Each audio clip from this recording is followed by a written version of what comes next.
Mesdames, Messieurs, bonsoir et bienvenue à sur cet instant décryptage. Vous le savez, depuis janvier 2018, c'est une nouvelle force qui assure la sécurité dans notre pays, la police républicaine, née de la fusion de la police et de la gendarmerie. La création de cette force répond aux besoins d'efficacité recherchés en matière de sécurité publique.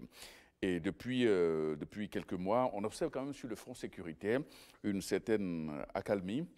Et depuis, les deux entités hier concurrentes sont ensemble et travaillent. Alors, quelle est aujourd'hui la qualité des relations? Quels sont les défis sécurité actuels de notre pays? Le Bénin est-il aujourd'hui plus sécurisé qu'hier? Autant de questions que nous allons poser ce soir à l'inspecteur général de brigade Nazaire Ounompé. Il est le directeur général de la police républicaine. Il est dans notre studio, monsieur le directeur général, bonsoir. Bonsoir. Merci d'accepter de venir nous parler de la police républicaine, des difficultés que vous rencontrez et surtout de vos ambitions. Alors, en ce moment, on parle un peu plus dans le pays de cette mesure que vous essayez quand même de mettre en place, à savoir le test d'alcoolémie au niveau des conducteurs, que ce soit à 2 roues et à 4 roues. Alors, quelle est l'opportunité d'une telle mesure, inspecteur général? Bien, bonsoir, monsieur le journaliste, chers téléspectatrices et téléspectateurs, bonsoir. Vous savez, la police, d'une manière générale, a pour attribution d'assurer le respect des lois et règlements.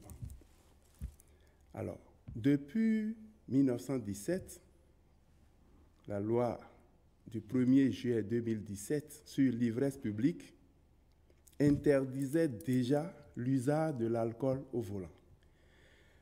Cette loi a été, disons, un peu renforcée par un arrêté général, l'arrêté général 61-38 du 24 septembre 1956, portant réglementation de l'usage des voies routières ouvertes à la circulation publique.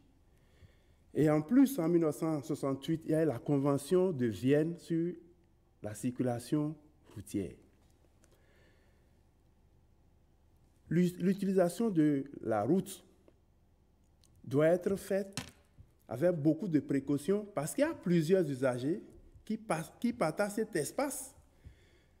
L'usage de l'alcool étant très dangereux, si l'État n'intervenait pas, imaginez ce que ça va devenir.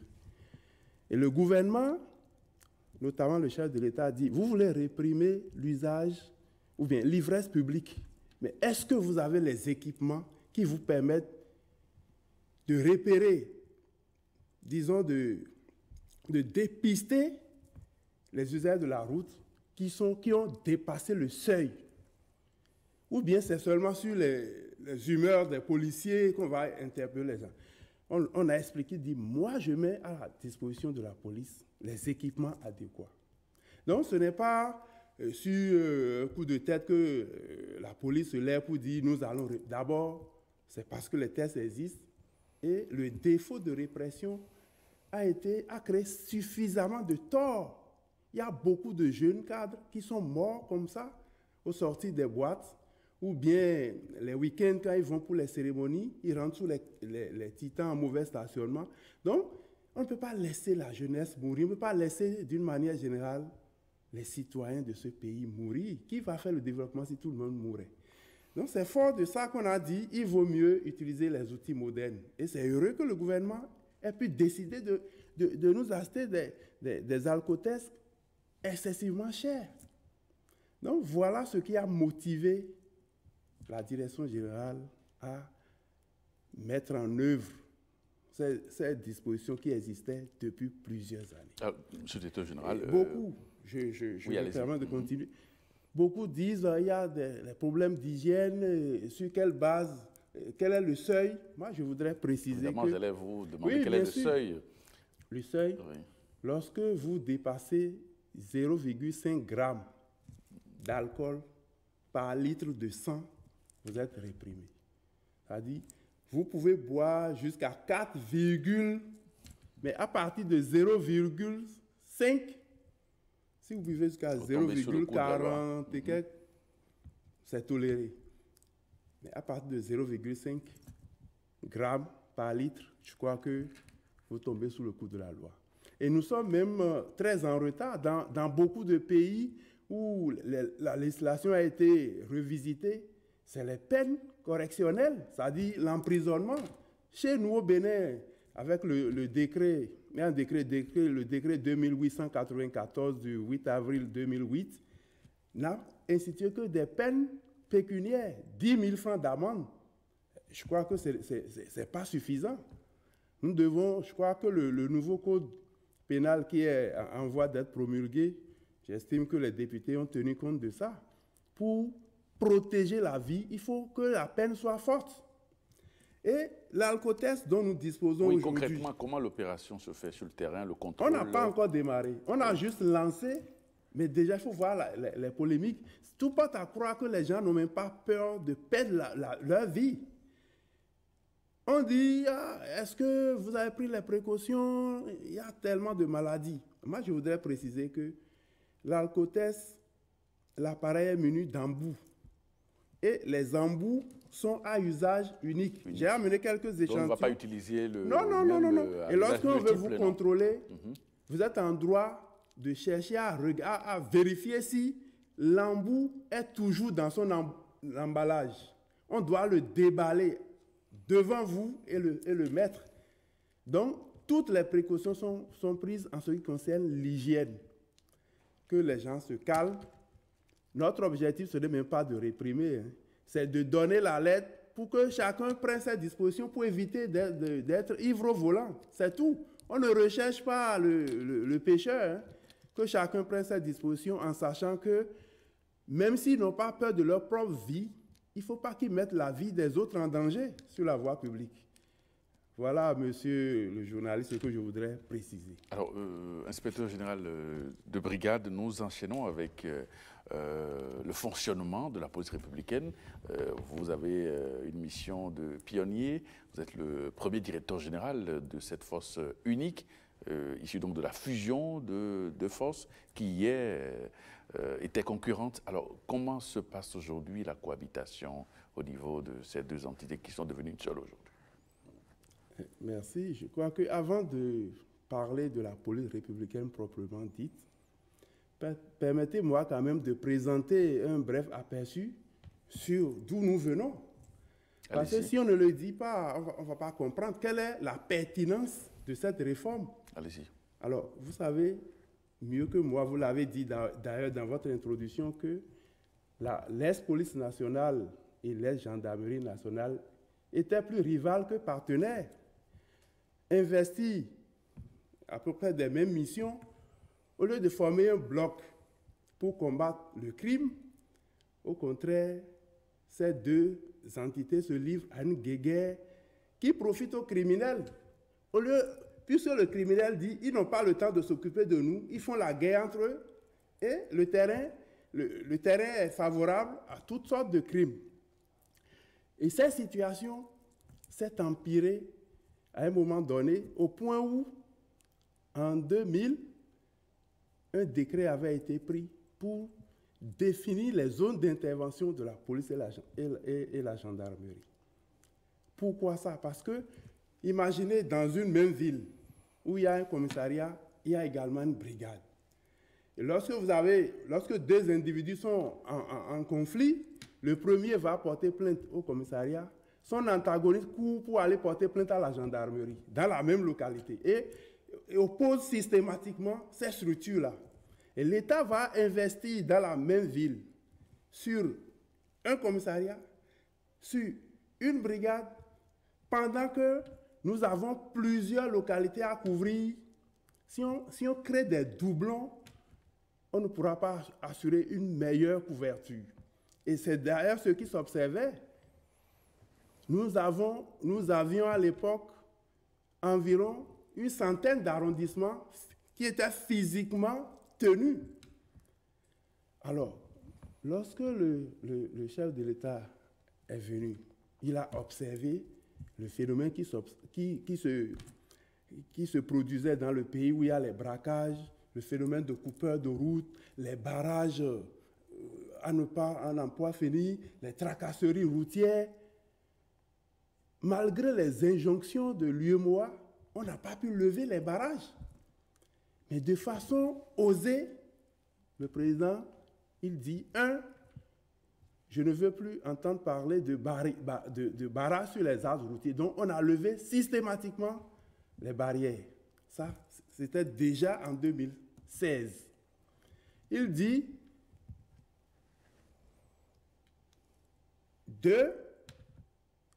les chasseurs qui étaient impliqués dans la sécurisation des axes routiers. Je ne veux plus entendre parler de chasseurs. Je ne veux plus entendre parler de brigades civiles, puisque la sécurité est une mission régalienne de l'État. C'est parce que l'État démissionne qu'on a recours à des citoyens pour assurer la sécurité. Donc, les brigades civiles, il ne veut plus en entendre parler. Les chasseurs, il n'en veut plus. Et le fait d'obliger les véhicules à s'immobiliser à partir d'une heure pour être convoyés. Ça veut dire que si vous quittez ici pour aller à Malanville, à partir de 19h, on vous arrête et on organise des convois. Ça veut dire que vous ne pouvez pas circuler. Si vous avez un problème à régler, par exemple, à Malanville, vous ne pouvez pas aller à Malanville. Et le chef de l'État dit on doit circuler à toute heure du nord au sud, de l'est à l'ouest. Et ça a été fait. Les chasseurs sont retirés du système sécuritaire.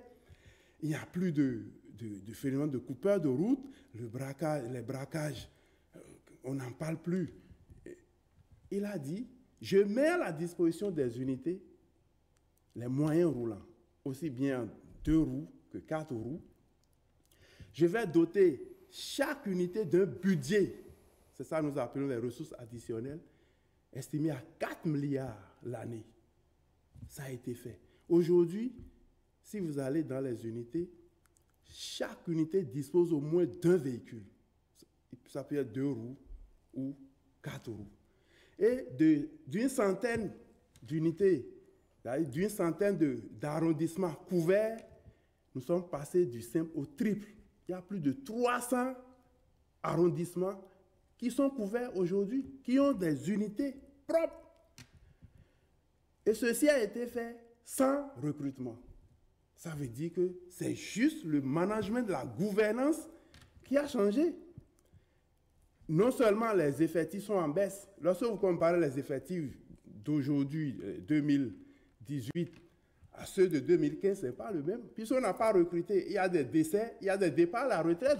Donc, bien que l'effectif soit en baisse, le taux de couverture s'est amélioré de façon très remarquable. Donc, la fusion des forces a donc permis de... Donc, le chef de l'État n'avait-il pas raison de dire, au lieu de garder des structures concurrentes, il faut les mettre ensemble.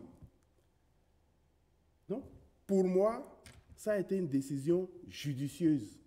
Et vous avez parlé de fusion. Oui, évidemment, de la fusion. Je ne parle pas de fusion. Vous parlez de quoi alors, en général? Non. La police, l'ex-police nationale a été dissoute, l'ex-gendarmerie a été dissoute, et on a créé une force unique. Évidemment, bon, issue de ces deux entités. Oui, mais ici, lorsque vous parlez de fusion, ça veut dire qu'on a maintenu. Il ne faut pas que l'idée de fusion prédomine. On a dissous, on a créé un nouveau corps, et pour l'animation de ce corps, on a pris le personnel qui doit obligatoirement se dépouiller des vieilles habitudes et dire que nous sommes tout nouveaux. Parce que lorsque nous allons agiter toujours l'idée de fusion, et d'ailleurs vous parlez de cohabitation, vous voulez qu'on maintienne alors la guerre à l'interne, la guerre qui existait entre ces deux structures. On ne peut pas faire pérenniser cette guerre. Alors comment fonctionne aujourd'hui cette force unique-là? Nous avons fait un grand pas. Nous avons fait un grand pas depuis janvier parce que systématiquement, dans les unités, il y a eu mixage. Donc, vous allez voir les personnels de l'ex-police nationale et ceux de l'ex-gendarmerie dans la même unité, même si les uniformes ne sont pas encore changés, ils travaillent ensemble, ils regardent dans la même direction, ils partagent leurs expériences. Ça, c'est le grand pas. Vous qui les observez quotidiennement, comment tout cela est orchestré sur le terrain, l'ambiance de travail? Au départ, ce n'était pas gaillé. Et je dois saluer la détermination de l'ensemble des fonctionnaires. Parce que sans cette volonté, ce n'est pas facile de mettre deux structures qui ont une culture organisationnelle différente, qui ont une formation différente. Il y a une qui a une formation orientée militaire, l'autre qui a une formation orientée civile. Paramilitaire. On les met ensemble. Ce n'est pas Gaïda. Mais aujourd'hui, je peux vous dire que nous sommes en train de surmonter les difficultés une à une. Et je crois que c'est une bonne expérience.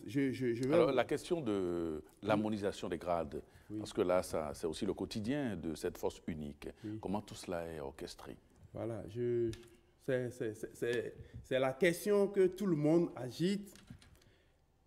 Le gouvernement a fait un grand pas parce qu'il ne s'agit pas de créer une égalité entre les grades, mais plutôt une équivalence. Donc, le décret portant équivalence est pris et chacun sait quel est son équivalent aussi bien à la police républicaine que par rapport à un ex-gendarme ou à un ex-fonctionnaire de police. Vous savez, lorsque on fait ce genre d'équivalence, ça demande une certaine ouverture d'esprit pour pouvoir assimiler. Je vais vous donner un exemple. Oui, quels sont les critères sur Attendez que lesquels je vous donne. Je vais vous donner un exemple. Oui, allez-y. Lorsque vous prenez les étudiants en première année d'université, il y en a qui ont le bac, il y en a qui ont la capacité en droit, il y en a qui ont l'ESE, donc un autre diplôme, et tous se retrouvent en première année sur la base de l'équivalence qui est établie entre ces diplômes. Mais ce n'est pas une certaine égalité. Et c'est lorsque vous serez en première année que vous allez démontrer si vous êtes plus fort que X ou Y. Donc, les critères, ça a été très simple. La loi 2015-20 du 19 juin 2015 portant statut spécial des personnels des forces de sécurité publique et assimilés avait déjà établi une certaine harmonisation avec les grades de l'armée. Donc, c'est heureux, c'est cette loi qui a vraiment créé le terreau fertile à cette équivalence entre les grades. Donc, lorsque vous êtes recruté sur la base du même diplôme et que vous faites les mêmes années de formation, puisque c'est de ça qu'il s'agit désormais, depuis cette loi-là, les gens sont recrutés, les officiers sur la base de la licence, ils font 2 ans de formation. Donc, tout est réglé comme ça et il n'y aura plus un écart entre un ex-commissaire de police, un officier de l'armée et un officier de la gendarmerie. Donc, c'est ce document, c'est ce texte qui a servi de base à l'élaboration des critères. Alors, et les reclassements, ça se fait toujours en tenant compte de ces principes-là, ou bien ça se fait à la tête du client? On ne peut rien faire à la tête du client. Il doit avoir des critères objectifs. On n'a pas encore fait le reclassement. Nous sommes en train de faire les reversements et le reclassement va faire l'objet d'une étude très approfondie parce que le chef de l'État est très préoccupé. Il dit, nous devons faire en sorte qu'il n'y ait pas de frustration. Et on ne doit pas faire un nivellement par le bas. Donc, voilà un peu... Oui, mais il y a une question liée au coût de formation initiale des sous-officiers. Dans la même unité, il y en a qui sont recrutés, enfin, les 2 corps qui sont recrutés, peut-être sur la base du baccalauréat, policiers et gendarmes, mais au bout du rouleau, le reclassement, ou du moins l'harmonisation des grades ne se fait pas au même titre. Il y en a qui ont le sentiment d'être... Mais jusque-là, on n'a même pas encore... On n'est même pas encore passé à à la mise en œuvre du décret portant équivalence, chacun continue de garder son grade.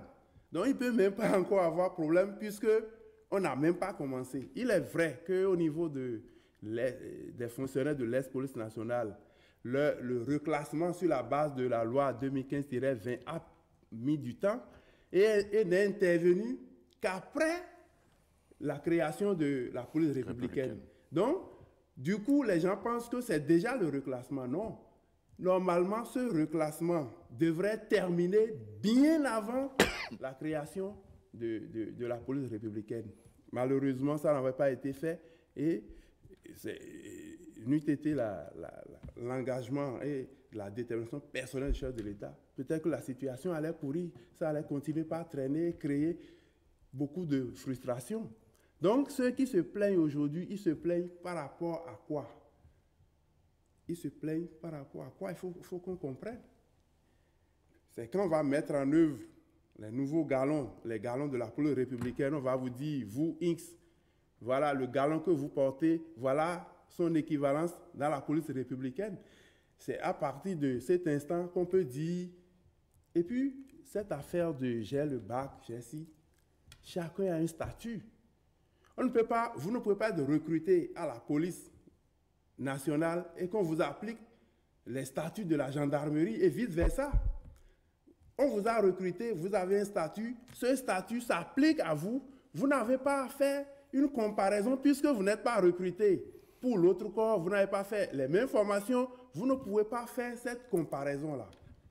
Donc moi, j'invite les camarades à faire preuve de retenue et j'ai coutume de leur dire, dans ce processus qui est engagé et qui est en cours, chacun doit faire preuve de tolérance. Et nous devons rechercher le consensus. Mais on n'aura jamais l'unanimité. Si c'est à l'unanimité qu'on s'attend, on se trompe. On ne peut jamais avoir l'unanimité, mais nous travaillons pour que tout soit fait sur la base du consensus. Cela veut dire que chacun doit sacrifier un minimum de ses acquis pour qu'on avance. Et on a remarqué également au niveau de vos agents, il y a eu une sorte de changement de comportement. Ah oui. Hier, c'était les pratiques de rançonnement, raquette tuée d'avoir. Mais quelle a été votre potion magique pour amener les agents à changer aussi rapidement de comportement sur le terrain? Non, disons que c'est lorsque la musique chante de cadence, il faut changer systématiquement les pas de danse. Le chef dit, moi, je ne veux plus entendre parler de rançonnement. Et pour le président de la République, c'est impunité zéro. C'est parce qu'on ne sanctionne pas que les gens s'adonnent à certaines pratiques. Mais nous, on a fait l'option au niveau de l'ex-police nationale et de l'ex-gendarmerie de donner le bon exemple. Et les sanctions, les différents chefs ont vraiment sanctionné les agents indélicats. On a fait le ménage en notre propre sein, au point qu'aujourd'hui, si un agent se fait prendre, il sait déjà à quoi s'en tenir. Il doit être sanctionné avec la dernière rigueur. Il n'y a que la rigueur qui puisse faire changer les comportements. L'homme est né liberté. Donc, si on ne le contrôle pas, on ne l'encadre pas, il ne peut jamais spontanément être disons, vertueux. Seul le contrôle et la sanction amènent les gens à cultiver la vertu. Donc, c'est ce que nous faisons, c'est la sanction, la sensibilisation, la sanction, la sensibilisation. Alors, la sécurité publique, on a noté depuis quelques mois qu'il y a une sorte d'accalmie sur le front sécuritaire. Il y a de moins en moins de braquages, de banditisme et autres. Quel a été le dispositif mis en place pour corriger ces genres de situations? Bon, il y a plusieurs paramètres. Déjà, le fait qu'on ait amélioré le taux de couverture. Donc, les agents sont un peu partout. Le fait qu'on ait systématisé la sécurisation des corridors. 24 heures sur 24, il y a des patrouilles sur les corridors. Systématiquement, quel que soit le temps, même s'il pleut, il y a toujours les agents sur les corridors. Donc, la présence permanente. En dehors de ça, nous avons changé totalement la manière de travailler. Vous savez, dans un passé pas très lointain, les unités étaient beaucoup plus enclines à faire de la police judiciaire. Donc, les commissariats et les brigades étaient beaucoup plus perçus comme un prolongement du parquet. Donc, les boîtes de réception de plaintes, ils sont là. On attend les victimes, on attend les plaignants. Mais aujourd'hui, c'est l'inverse. Nous sommes dans la proactivité. On anticipe sur tout. Il faut occuper le terrain. Donc, ne pas attendre qu'il y ait des victimes. D'abord, si le taux de criminalité sur votre territoire est élevé, ça veut dire que le système de prévention est défaillant. Donc, on a fait l'option de privilégier la prévention, les patrouilles dissuasives de nuit comme de jour. Et en dehors de ça, on fait l'effort pour soigner notre image. Ça a créé un climat de confiance entre les populations et nous. Vous savez, le métier de policier qui est un métier noble, la police, c'est le premier compagnon de l'homme. Mais depuis les indépendants, lorsqu'on demande à quelqu'un quel est le travail de la police ou le travail de la gendarmerie, ils vont vous dire la police arrête les gens. Tout à l'heure, avant le démarrage de l'émission, votre collègue qui disait « Ah, je ne vais pas être arrêté, je ne vais pas aller en prison. » Non. Lorsque la police est amenée à faire des investigations pour que les gens soient présentés au procureur, ils basculent de leur rôle de policier pur vers la police judiciaire, qui est une activité entièrement placée sous le contrôle des autorités judiciaires. Dès que vous convoquez quelqu'un, vous n'êtes plus le policier pur, mais vous êtes un auxiliaire de justice, donc vous êtes un officier de police judiciaire ou un agent supérieur de police ou un agent de police judiciaire et vous travaillez sous la direction du procureur de la République. Donc, celui qui arrête, je ne vais pas dire que c'est le procureur qui arrête, puisque c'est la loi qui arrête, c'est les faits que vous commettez qui permettent de vous arrêter. Mais à partir du moment où on a donné priorité à cette activité, eh bien, la manière même de le faire, avec brutalité, et on pense que c'est nous, après nous sur la terre, il n'y a plus personne. On essaie d'expliquer aux gens, tant que vous allez fonctionner comme ça, il doit y avoir forcément un grand fossé entre les populations et vous. Mais aujourd'hui, nous comprenons que nous sommes un service public et que, à la limite, nous sommes même, j'ai coutume de dire que nous sommes un service social de fait. Chaque population, lorsque vous circulez, que vous rencontrez une patrouille, vous devez vous sentir à l'aise. Mais par le passé, vous prenez de l'air sur les bancs publics, une patrouille s'annonce, vous détalez. Ce qui est anormal. Comment le protégé va fuir son protecteur? Ça pose problème. Donc, on a complètement changé cette manière de travail. On l'a complètement changé. Il faut qu'on se mette dans notre rôle de protecteur des personnes et de leurs biens, d'assistance. Et c'est ce que nous faisons depuis peu. D'ici quelques années, vous allez voir qu'on ne va plus redouter la police, mais on va redouter la loi, puisque nous sommes chargés d'assurer le respect des lois et règlements. Donc, c'est la loi qu'il faut redouter. Si vous êtes en porte-à-faux avec la loi, nous allons gentiment vous dire, monsieur, tel comportement que vous avez eu est répréhensible, vous êtes obligé de répondre devant les juridictions et on va faire la procédure de façon très douce, très humaine. Et je crois que c'est ça. Moi, je suis très peiné quand je vais dans les milieux, on me dit « Ah, je ne veux pas être ami d'un policier, la police arrête les gens. » Ça me gêne. La police n'est pas là pour arrêter les gens. La police est là pour protéger le citoyen. Et le chef de l'État insiste. Il dit qu'il ne veut plus que nos concitoyens, les populations nous redoutent. Ça pose un problème. Donc voilà un peu ces quelques paramètres qui ont permis d'améliorer. Et au niveau du ministère de l'Intérieur, il a été également mis en place un numéro vers le 166 qui permet aux gens d'appeler, de solliciter l'intervention de la police. Et nous avons également travaillé à améliorer le temps de réaction. Lorsque vous appelez, dans les 5 minutes, au plus 10 minutes, une équipe de patrouille doit pouvoir être à votre disposition. Et nous travaillons à ça. Le gouvernement ayant fait l'effort de mettre les moyens, je crois qu'on n'a aucune raison de ne pas travailler efficacement. Et il y a quelque chose que j'ai manqué de dire. Depuis des années, la police, l'ex-police nationale comme l'ex-gendarmerie nationale, n'avait jamais disposé d'un système de transmission. Je vous dis, aujourd'hui, le gouvernement a débloqué près de 4 milliards, plus de 4 milliards pour acheter les relais. Tout le système, ça veut dire qu'on a réhabilité entièrement le système de transmission. Et vous allez voir, dès août, quand nous allons procéder au lancement officiel, vous n'aurez plus de policiers avec leur propre téléphone au carrefour. Il y aura les talkie-walkie. Et de mon bureau, moi, je peux appeler n'importe quelle unité.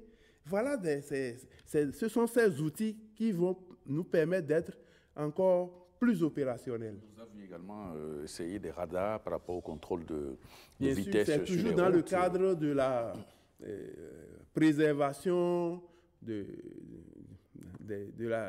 accidents de la circulation que le gouvernement nous a doté de radars. Et vous avez vu ça a déjà produit ses effets. Le taux d'accident a baissé de façon drastique. Et quand nous allons ajouter le contrôle du taux d'alcool, je crois que nos compatriotes, l'espérance de vie du Béninois va pouvoir augmenter. Alors, quels sont aujourd'hui les risques qu'on pourrait donc peut-être craindre pour la sécurité au Bénin? Est-ce qu'on est totalement sécurisé aujourd'hui, Général Onompé? En tout cas, pour l'instant, quel que soit le lieu où un investisseur veut séjourner au Bénin, il peut se sentir à l'aise. La sécurité, c'est une quête permanente. On ne peut pas dire aujourd'hui à accalmie et aller dormir sous le laurier. C'est toute la difficulté. Lorsque vous faites l'effort pour amener la sécurité à un niveau, vous devez le maintenir et l'améliorer.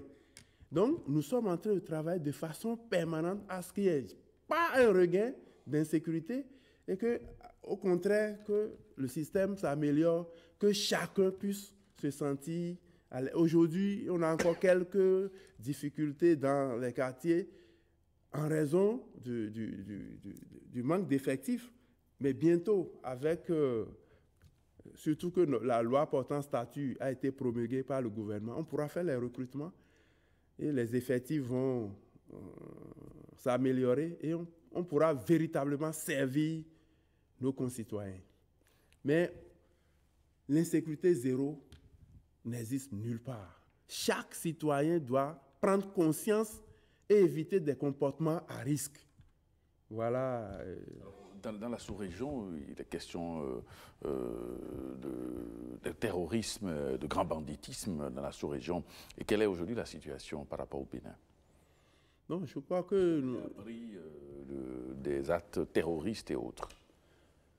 Vous savez, personne n'est à l'abri du terrorisme. Nous devons toujours cultiver l'harmonie, la paix, parce que le terreau fertile du terrorisme, c'est les frustrations qui débouchent sur la radicalisation. Tant que nous allons vivre en harmonie et éviter les conflits inutiles, nous sommes sûrs de détecter très rapidement toutes les cellules éventuelles qui seraient implantées chez nous et ça va nous permettre d'être à l'abri. Mais si on attise le feu, les querelles, je vous jure que le terrorisme, ils sont divisés, il y a des frustrés, il y a même des gens qui s'imaginent frustrés. Ce n'est pas bon pour un pays. Nous devons nous donner la main, vivre en harmonie. Ce qui est certain, quel que soit ce qu'on fera, ce qu'un gouvernement fera, il peut satisfaire les besoins de tout le monde à la fois. Ce n'est pas possible. Donc, qu'on fasse preuve de retenue et que chacun se mette au travail pour que le terroriste sache qu'au Bénin, là, nous sommes en bloc pour l'affronter. Oui, vous parlez d'anticipation. Est-ce que les renseignements que vous avez vous rassurent par rapport... Ce n'est pas sur un plateau de télévision qu'il faut dévoiler toute la stratégie de lutte contre le terrorisme. Ce n'est pas possible. Mais je rassure que nous avons conscience des menaces et nous travaillons de concert avec les forces armées. Et quelle est la capacité de réaction de la troupe aujourd'hui? Ah oui, là, vous savez, le premier facteur, c'est le mental. Il faut, une fois que nous sommes engagés, nous avons la détermination, je crois qu'on est capable du miracle. Aujourd'hui, il y a une parfaite harmonie, une parfaite collaboration entre la police républicaine et les forces armées. Et on doit travailler, il en est de même des autres forces, la douane, les eaux et forêts, de manière à ce qu'on puisse travailler ensemble afin de faire face à ces menaces-là. On a vu la police républicaine très active sur le front de la lutte contre la cybercriminalité. Alors, parlons-en. Est-ce qu'aujourd'hui, avec tout ce qui a été mené comme combat et lutte, est-ce qu'on peut dire que ce phénomène a reculé? Ah oui. Le phénomène a reculé, mais n'a pas disparu. Il n'y a pas ce jour où on interpelle de cybercriminels. Ils ont quitté les centres-villes, ils sont dans les milieux reculés et ils continuent, certains continuent. Donc j'invite les populations à les dénoncer systématiquement en appelant le 166, puisque nous, on n'est pas fatigués. Ce phénomène doit disparaître de notre pays parce qu'il constitue une menace à la jeunesse. On ne peut pas être dans un pays et que chacun, on laisse disons, on donne l'impression qu'on peut s'enrichir, on peut devenir subitement riche en ne faisant rien. Ce n'est pas possible. Donc, les investisseurs, nous avons des compatriotes honnêtes qui veulent faire des affaires. Mais lorsque le pays est placé sur la liste rouge, la plupart des investisseurs vont nous fuir. Ils vont dire, si vous voulez entrer en affaire avec un Béninois, soyez sûr que vous serez grugé. Ce n'est pas bon pour le pays. Donc, nous devons nous mobiliser tous pour combattre ce phénomène-là. Et de toutes les façons, il n'y aura aucun espace pour ces cybercriminels. C'est clair, c'est net. Il y a aussi le phénomène il y a la lutte contre la drogue au Bénin. Oui. C'est vrai que de plus en plus, il y a plus de vigilance et de contrôle. Alors, quelle est l'actualité de cette lutte-là aujourd'hui? Oui, nous avons renforcé, le gouvernement a renforcé les moyens de lutte. On a des équipements modernes qui permettent aujourd'hui, au niveau des aéroports, au niveau du port, de pouvoir faire des contrôles efficaces. Et le facteur primordial de toute lutte, c'est l'intégrité. Si l'agent n'est pas intègre, s'il est corruptible, la lutte ne pourra pas porter de fruits. Donc, nous travaillons à ce que chaque agent fasse honneur à sa corporation. Et tant que nous allons réussir la lutte contre le rançonnement et la corruption, toutes les autres formes de lutte vont connaître un succès. Et nous y attelons. On doit faire en sorte que le fonctionnaire de la police républicaine soit intègre. La moralité, l'intégrité sont des paramètres sur lesquels moi je ne transige pas. Ça, c'est clair, c'est net. Vous pouvez être compétent, très compétent. Si vous n'êtes pas intègre, si vous n'êtes pas de bonne moralité, soyez sûr que vous n'aurez aucun positionnement, aucun poste de responsabilité. La priorité, c'est l'intégrité et la moralité. Donc, c'est ce qui nous permet d'avancer. Ce n'est pas facile, mais je crois que je suis très, très, très optimiste que nous allons réussir. Le 1er août, c'est dans quelques jours. Quel dispositif sécuritaire que la police républicaine a pu déployer sur le terrain pour nous assurer quand même une belle fête nationale? Non, la fête sera belle.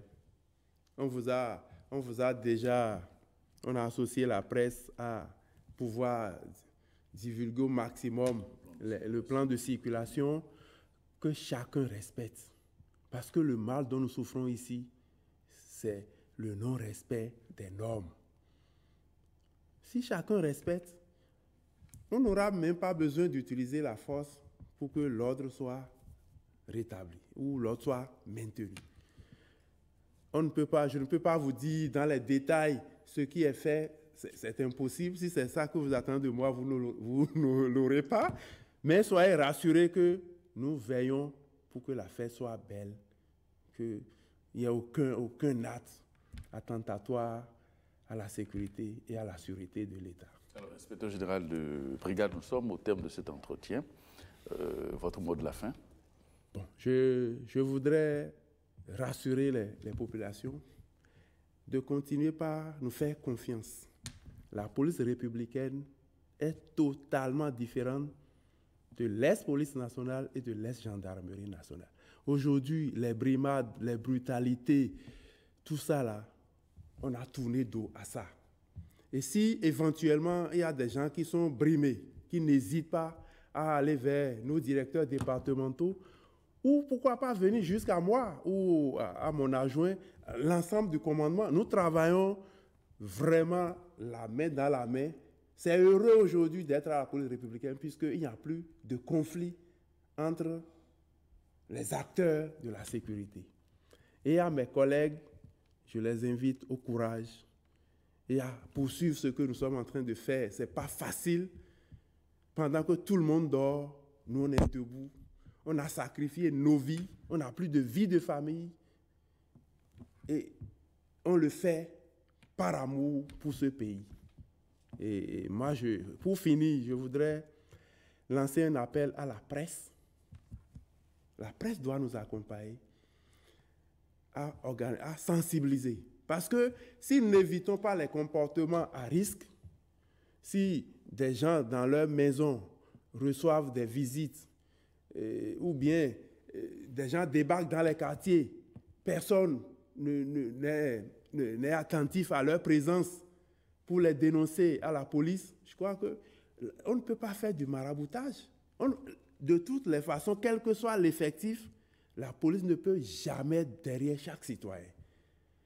Et c'est la seule manière de nous accompagner, puisque aujourd'hui, au moins, nous sommes engagés, le gouvernement met les moyens à notre disposition, il ne reste que la population joue pleinement sa partition, en dénonçant systématiquement les individus suspects, et le travail sera fait dans les règles de l'art. Merci Nazer Onopé, directeur général de la police Vive républicaine. La police républicaine. Merci infiniment. Oui. Amis téléspectateurs, merci d'avoir suivi cet entretien et bonne suite de programme sur la télévision nationale.